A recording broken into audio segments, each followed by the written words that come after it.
ژیانی خاوەن پێداویستی تایبەت لەم وڵاتە جەنجاڵی ئەمریکا خراپ دەرناکەوێت لە کاتێکدا سیستم و یاسا و خەڵکەکەشی بە باشی لە خواستی ئەم توێژەی کۆمەلگا گەیشت بن. ئەوە یاسا هیچ کەس ناتوانێت جیاکاری بکات لە نێوان خەڵکدا بەهۆی ئەوەی کە خاوەن پێداویستی تایبەتە. هەفتانە ئەم بۆڵین سنتەرە ڕۆژێکیان بۆ خاوەن پێداویستی تایبەت تەرخان کردووە.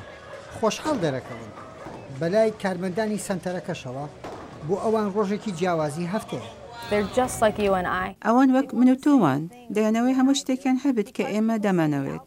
خەڵک سەیری ڕەواڵەتیان دەکات بەڵام نازانن ناخیان چۆنە.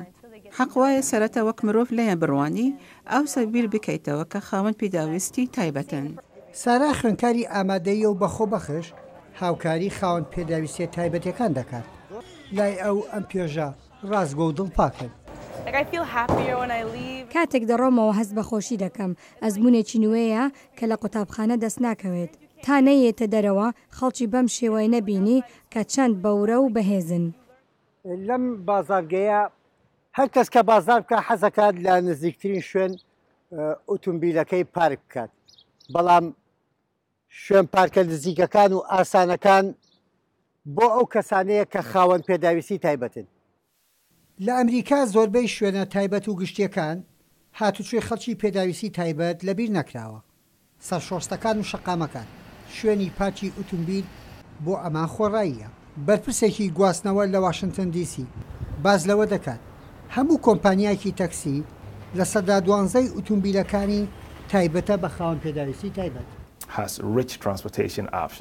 حکومەت بەرنامەیەکی دەوڵەمەندی گواستنەوەی هەیە نزیکەی 71 ملیۆن دلاری لە شێوەی جیاوازی گواستنەوەی خەڵکی پێداویستی تایبەت و پیرەکاندا خەرج کردووە. لە هەر شوێنێک وڵات بە سیستەم و یاسا ڕێکخراو بێت ئیدی ئەرک و مافی تاکەکان دیارە.